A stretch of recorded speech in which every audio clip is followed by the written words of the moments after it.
Educación, el día de ayer se presentó el proyecto de regresar a la escuela a clases presenciales. Esto ha surgido o ha tenido bastante polémica por parte de la población ante el temor a los contagios por parte de los niños, de las niñas, etcétera.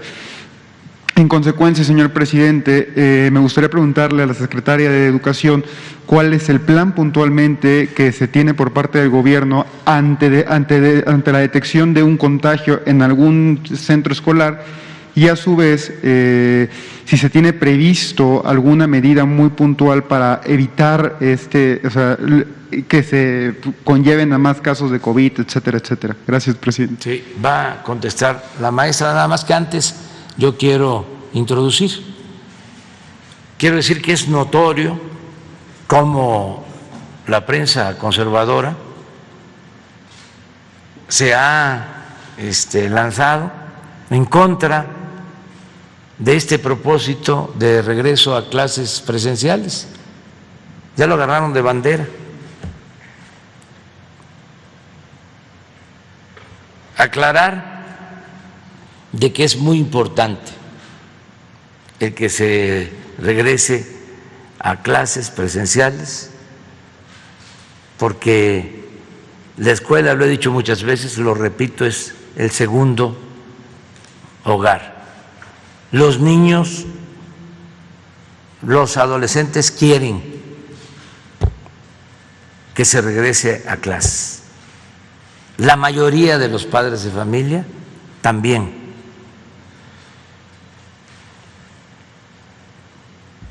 Vamos a cuidar a las niñas, a los niños, y hay medidas sanitarias, protocolos que se van a aplicar.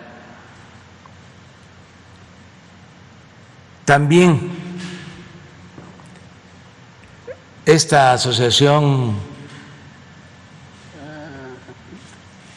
que es Juntos a Favor de la Corrupción, o no sé cómo se llama, la de Claudia X González, Mexicanos a Favor de la Corrupción, dice que las escuelas están vandalizadas, que no están en condiciones.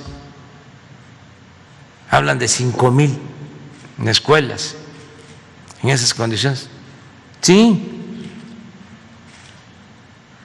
pero teníamos que acondicionarlas. El programa para información de estos fifís, La Escuela es Nuestra, este año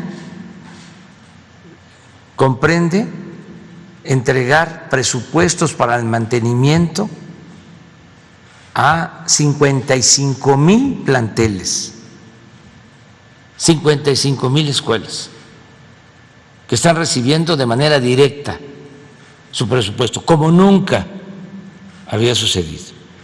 Entonces, esos recursos estamos orientando que se apliquen en mejorar las instalaciones educativas.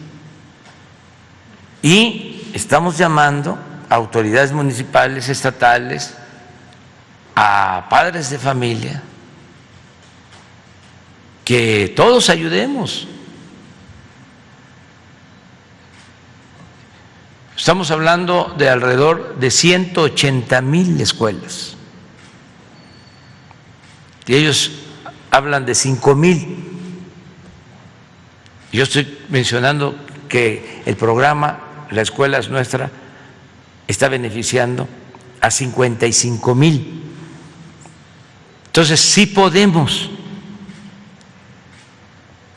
Y aclarar también que nada es por la fuerza, todo por la razón y el derecho. No somos como ellos,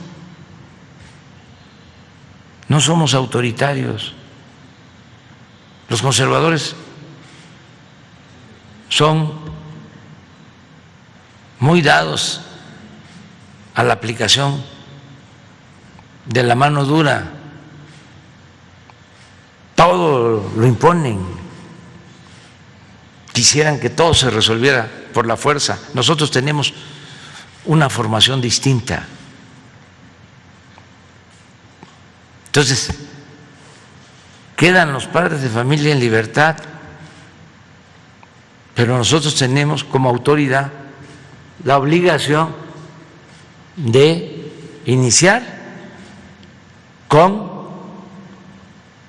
la educación presencial. Si los padres no quieren que vayan sus hijos a las escuelas, no, se les va a obligar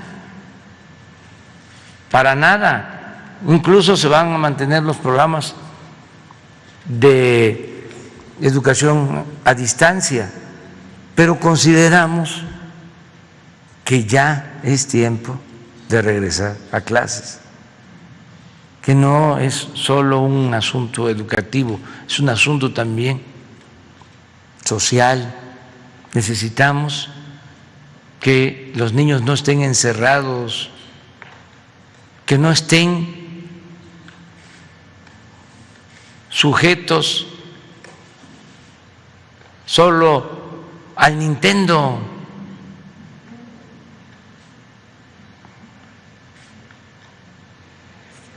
Están siendo afectados la mayoría de los niños, de los adolescentes,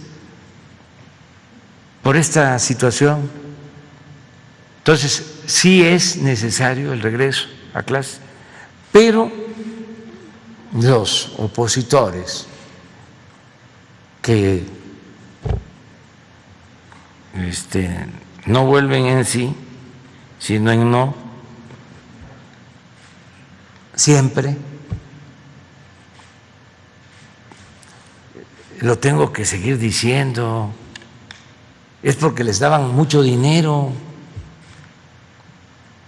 porque se dedicaban a robar, a saquear, se quedaban con la mayor parte del presupuesto, que es dinero del pueblo, y ahora que el presupuesto se le destina al pueblo y ellos ya no pueden medrar, están muy molestos. Imagínense si en el gobierno del presidente Peña Nieto el Universal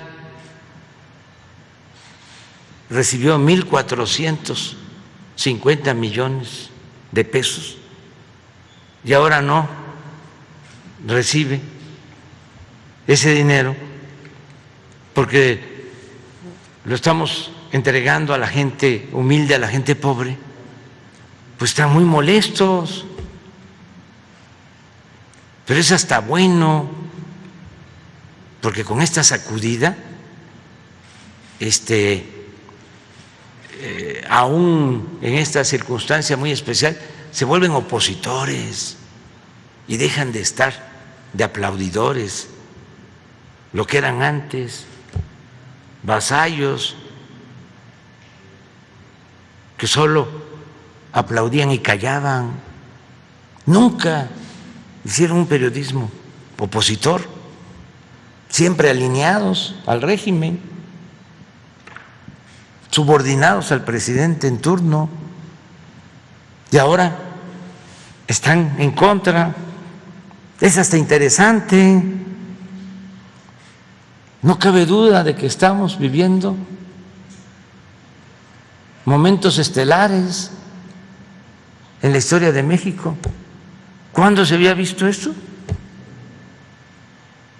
Nunca.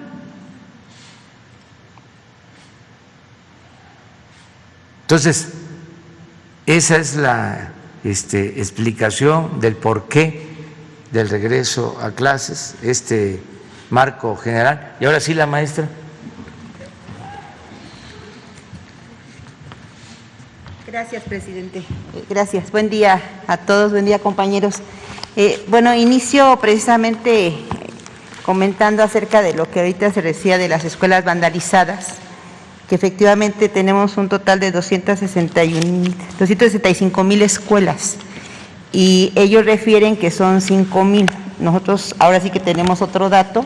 Hemos estado precisamente de manera frecuente desde hace ya más de un mes preguntándole a los secretarios estatales de los diferentes gobiernos de las entidades.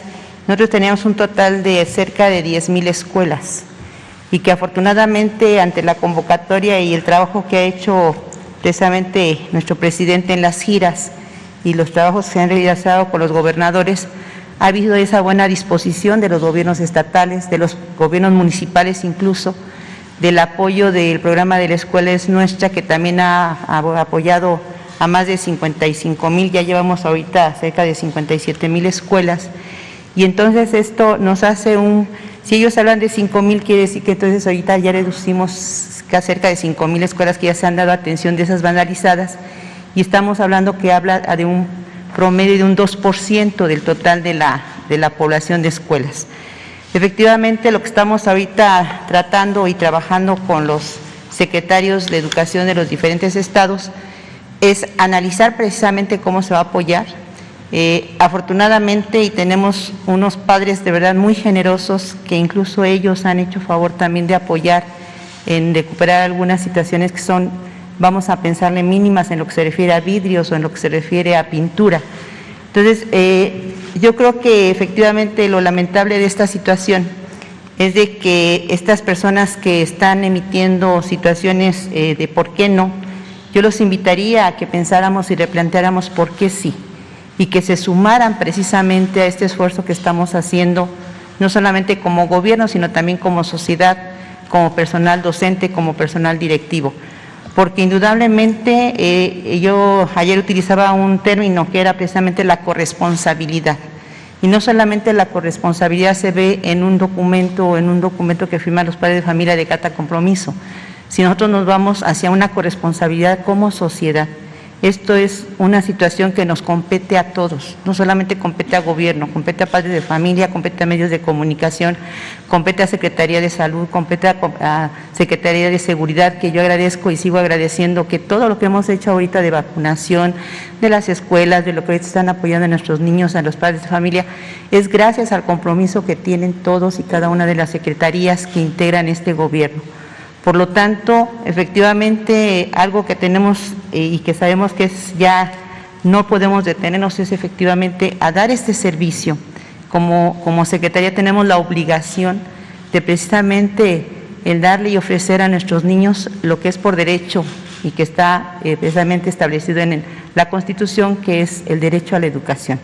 Y que esto conlleva también a un derecho a la salud, no solamente es una salud física, ayer lo mencionaba, es también una salud emocional, una salud social de integración, y que yo ayer que veía las noticias y escuchaba algunas entrevistas que hicieron algunos niños y algunos jóvenes, me emocionaba mucho cuando los niños decían, yo ya quiero regresar, yo ya extraño a mis amigos, yo ya quiero ver no conozco mi aula, no conozco mi espacio.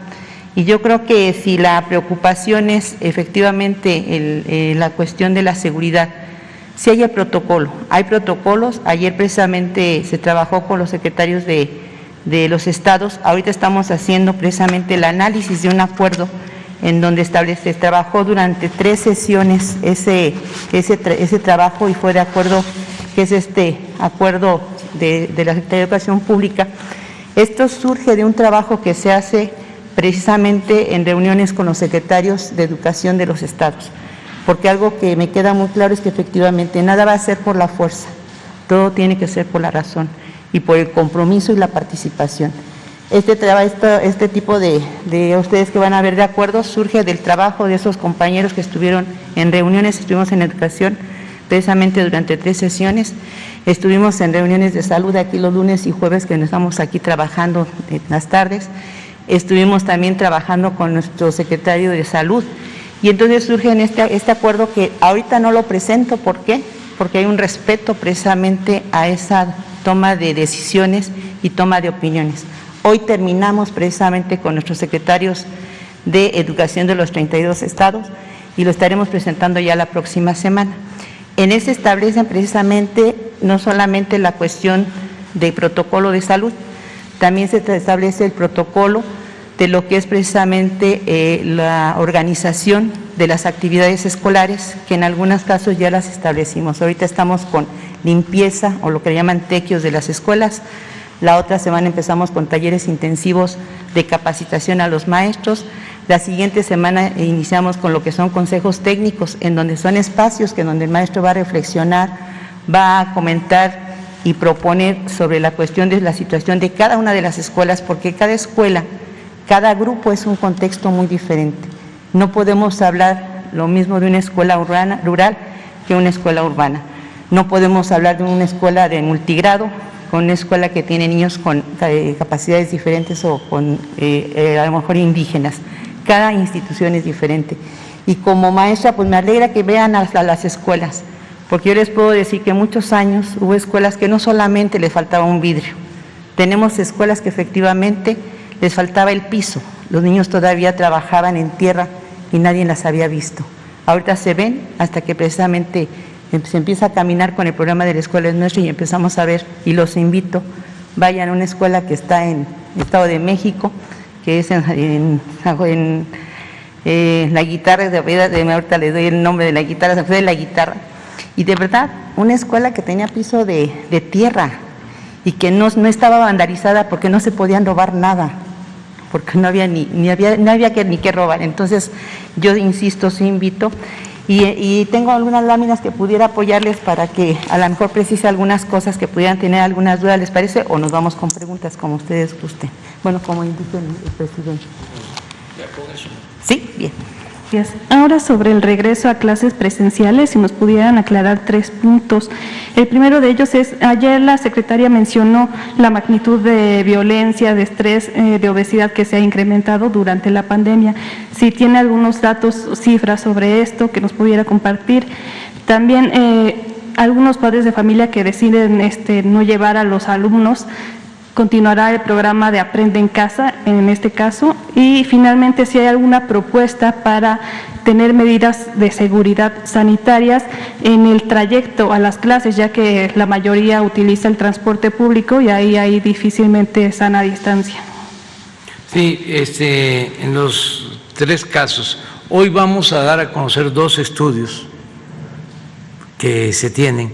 Uno acerca de el daño que ha causado a los niños, a los jóvenes, el encierro, el no poder salir y sobre todo el no poder estar en la escuela. Hoy vamos a informar. Es un trabajo de investigación que hizo el área de Derechos Humanos de la Secretaría de Gobernación. Y vamos a dar a conocer también una encuesta que llevó a cabo la Comisión de Derechos Humanos del Gobierno de la Ciudad de México, que también es importante, porque a veces el debate pues es un asunto de las élites, como era antes, sigue siendo. Entonces, no se toma en cuenta la opinión de la gente, porque como para los fifís, para los conservadores, el pueblo no existía, la política era asunto de los políticos, lo importante era lo que decidían en las cúpulas, los grupos que dominaban, los voceros, los medios a su servicio, los intelectuales orgánicos, la llamada sociedad civil, la llamada sociedad política, que no incluía al pueblo, porque sociedad civil debería de ser sinónimo de pueblo, pero no. La sociedad civil, según esta concepción neoliberal, era de gente muy informada, muy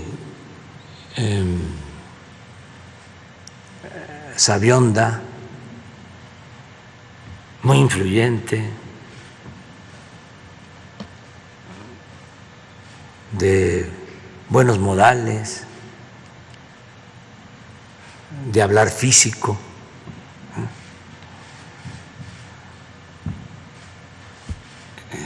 con tecnicismos. Esa era la llamada sociedad civil y desde luego la sociedad política, los de arriba. Toda esta relación, ¿no?, de reuniones en el club y en el caso de los políticos, ¿no?, desayunos entre políticos, comidas entre políticos, cenas entre políticos y con los medios, los columnistas, analistas, expertos. Pues ya no es así. Ahora el principal protagonista de esta nueva historia es el pueblo. Entonces, esa encuesta que hizo la Comisión de Derechos Humanos del Gobierno de la Ciudad o de la Ciudad de México habla de lo que opinan los niños, los padres, y es otra información que es importante para el debate, porque como es tanto el bombardeo de los medios oficiosos, pues la gente llega a confundirse. Una mentira repetida muchas veces puede convertirse en verdad. Vean los periódicos, están hablando ya de contagios de niños. Ojalá y nunca pase, toco madera, pero si fallecieran los niños por COVID, no, se alebrestarían los opositores, continuaría el predominio de la época de los sopilotes, los tiempos de sopilotes. Así, a ese nivel de irracionalidad, y todo por el dinero. Les aseguro que no he visto los medios, porque yo tengo otra manera de informarme, porque además me tengo que proteger. Imagínense, por salud mental, no voy a estar leyendo al Reforma o al Universal. Me tengo que cuidar, me protejo. No los he leído, pero ¿no los tienes hoy? A ver. Porque son predecibles. O sea,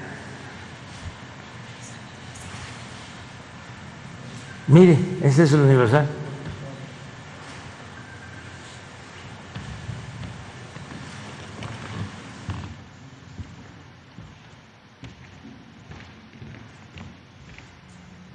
La misma nota, les aseguro que no la había visto. No sabía que eran las 8 columnas.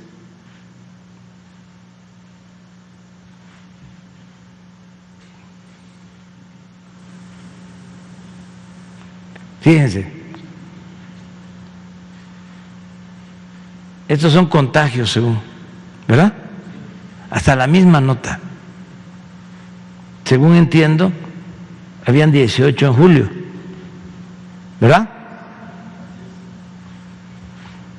Y en agosto, este es julio del 20.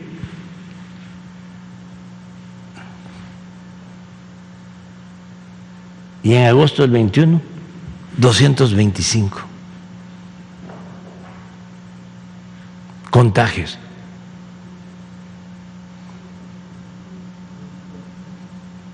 Ocho columnas. ¿Es contagio o son fallecidos? Contagios. ¿Cuántos millones de niños, adolescentes? Esa es la nota principal del periódico. A ver, Reforma, ¿por dónde anda?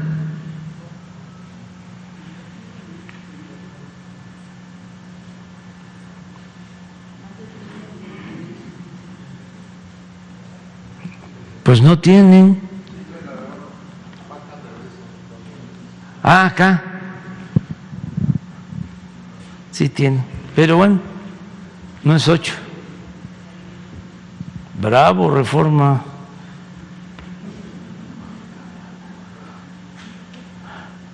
Pero cauto y voluntario.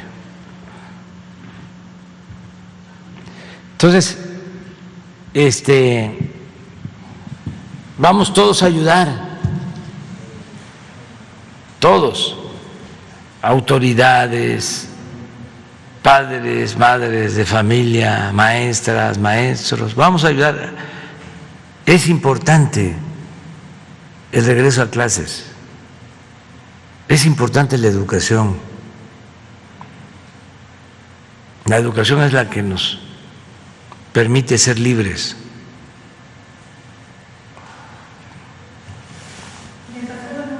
A ver, por favor. El programa Aprende en Casa continuará si los padres deciden no llevarlos. Sí, va a continuar. Y si hay Estamos una propuesta también. contemplando eso. Y si hay una propuesta para los trayectos, para cuidados en. Sí, vamos a que haya seguridad en todo lo que se requiera. ¿Y en qué consistirá Pues vamos a dar a conocer el plan para que haya seguridad. Tiene que protegerse a los niños, a las maestras, a los maestros, las escuelas. Eso corresponde a los gobiernos estatales, siempre lo hacen. Y ahora vamos a pedir que se apliquen más. Y bueno, una última pregunta, presidente, por favor. ¿Qué pasó con la Coordinadora Nacional de Trabajadores de la Educación? ¿Ya tuvieron alguna negociación sobre el regreso a clases? Se está buscando tener con ellos un diálogo para que, como ayer lo expresó el dirigente de el CENTE, que están ellos dispuestos a ayudar para que las maestras, los maestros participen y se regrese a clases presenciales. Así también con los dirigentes de la coordinadora. Se está buscando eso, la maestra está estableciendo comunicación con ellos. ¿Pero es obligatorio el regreso de los maestros a clases? No, para nadie, nada por la fuerza, todo por la razón y el derecho. No somos conservadores. Eso sí calienta, pues. Ha precisado que los profesores tendrían que regresar a clases. Sí, porque pues es su materia de trabajo y lo van a hacer porque los maestros son muy responsables en México. No es el tiempo en que se acusaba a las maestras, a los maestros de que eran flojos, irresponsables, que no trabajaban, que si no se avanzaba en la educación era por culpa de los maestros, por el ausentismo de los maestros. Acuérdense que decía esta misma organización de Claudia X González, es que tengo que andar refrescando la memoria porque se padece de amnesia. En el periférico había unos espectaculares enormes, electrónicos, de esta organización en contra de los maestros, en donde tantos días sin clases, en Oaxaca y en todos lados, de esa organización. Miren, hasta antes de la pandemia, antes de que tomáramos la decisión de que se cerraran las escuelas para proteger a maestras, a maestros, porque no teníamos vacunas. Desde que llegamos al gobierno, en diciembre del 18, hasta la pandemia, no hubo un solo día sin clases, como nunca.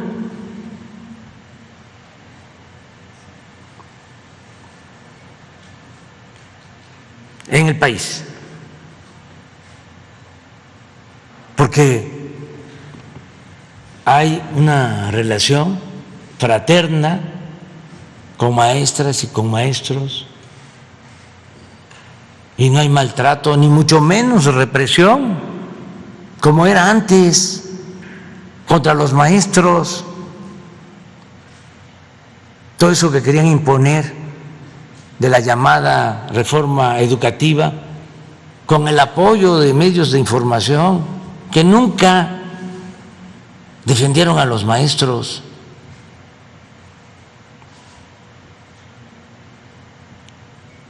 Entonces, es muy buena la comunicación con maestras, con maestros. No se puede impulsar la educación, mejorar la enseñanza, la calidad de la educación, sin las maestras, sin los maestros. ¿Cómo? Pues es lo que querían ellos hacer, sin maestras, sin maestros, imponiendo. Supuestamente querían mejorar la calidad de la educación.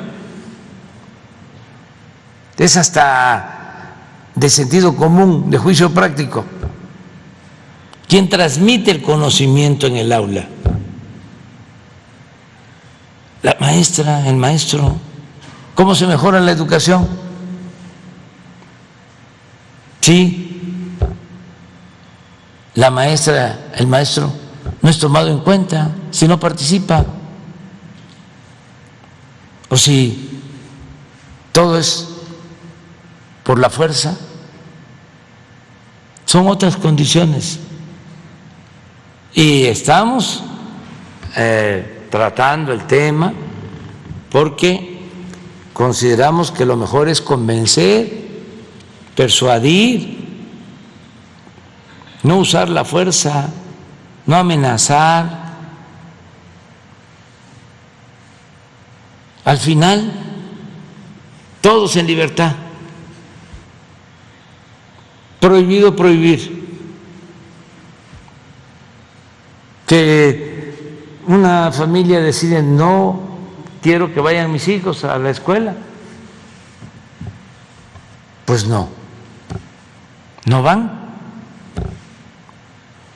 Van a tener la opción de la televisión, de la educación a distancia.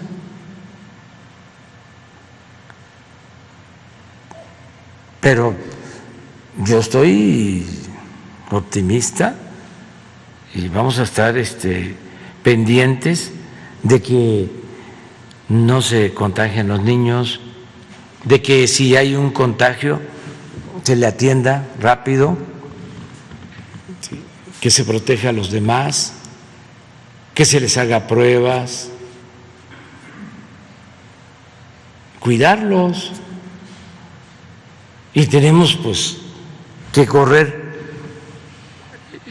ciertos riesgos como todo en la vida. Imagínense, si no salimos porque nos puede pasar algo, pues nos vamos a quedar todo el tiempo encerrados. No,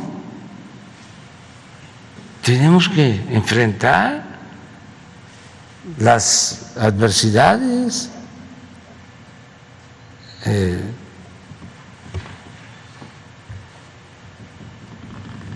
Los caminos de la vida no son como imaginaba. ¿Por qué no pones eso?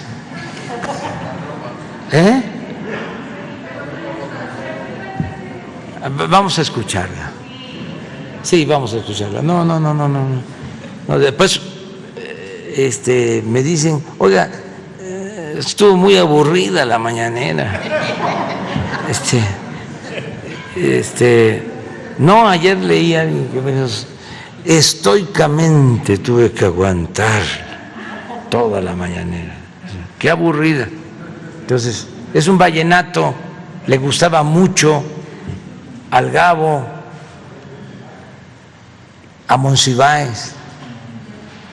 Una vez fuimos a comer, pues aquí, por el centro, ahí por el Palacio de Minería, donde estaba antes el Senado, junto ahí, y llegaron unos músicos, les cantamos algo, y dice Monsi, sí, ¿cuál? Los caminos de la vida. Y vámonos por los caminos de la vida. A ver, ya nos vamos.